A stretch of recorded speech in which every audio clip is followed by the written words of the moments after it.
Le port de Nouakchott leur ouvre les bras. Ces pêcheurs sénégalais sont à nouveau les bienvenus dans les eaux mauritaniennes après plus de 2 ans de tension entre les deux pays. Un soulagement car la raréfaction du poisson dans les eaux sénégalaises oblige ces pêcheurs à jeter leurs filets dans les eaux de leurs voisins du nord.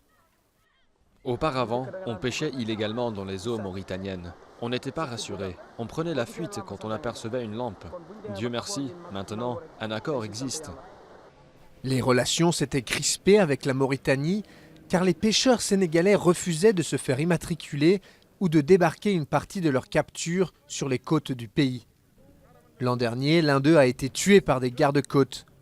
Désormais, 400 pirogues sénégalaises sont à nouveau autorisées à opérer au large, moyennant des taxes et un quota de la capture réservé au marché local.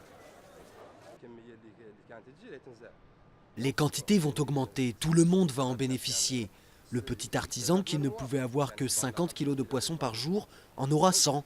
Les sociétés qui traitaient passeront de 1 à 2 ou 3 tonnes. L'État va en profiter. Au lieu de 5 containers, on paiera pour exporter 10 containers. Le bénéfice est général.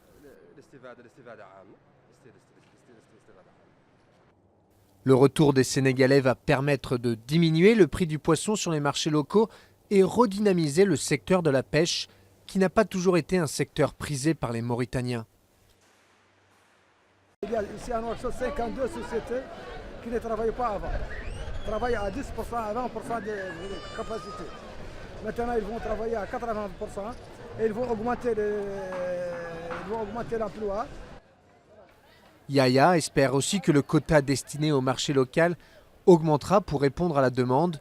L'entente cordiale est donc de retour entre les deux pays, mais l'issue de la présidentielle sénégalaise pourrait changer la donne.